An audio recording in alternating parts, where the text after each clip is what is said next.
Sunt aici cu Carol. și cu Alex și o să azi Carol o să se dea Această saltea vai de steaua ei. această saltea vai de steaua ei. Bă, de ce mi-ai copiat?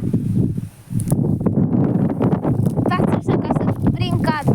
Și dacă vă întrebați în comentarii de ce nu mă dau și eu, pentru că eu sunt fricos. nu că sunt E frico. frică. E frică. Eu nu mă dau că E sunt frică ca că putea să lase telefonul aici. Taci puțin! Taci puțin! E frică oamenilor. Scrieți că e frică în comentarii și dați dislike. Eu nu Vă abonați, vă rog eu. Să nu vă abonați, bă, că vă spar. eu nu mă dau pentru că sunt camare Până învață, mă, să camare ce faci de cum se zice, mă? Cameremanu. Caname. Nu știu, eu sunt ăla care filmează. Ești un căcat. Dacă vrei cobor jos, te aștept jos, vrei? Da. Da, așa. Hop, hop. Stai că eu dacă vreau pot să plec. Poți să pleci oricând. Dar eu trebuie să te aștept jos aici. Aoleu, aoleu, ca să pot să prind tot cadrul. Nu te da! Stai!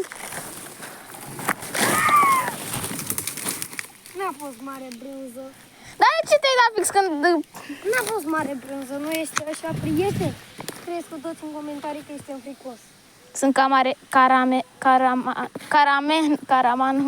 Caramanu sunt eu.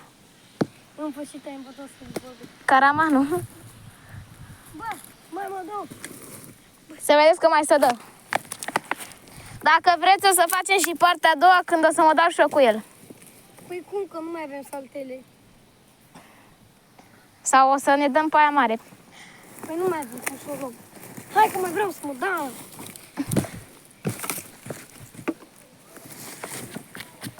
N-a fost mare brânză. Facem partea a treia. La revedere. Partea a doua. Păi, mă rog, hai să o Ia uitați ce am găsit. Ce minge spartă.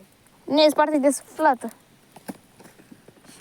Și o să facem partea a doua. La revedere, pa, pa!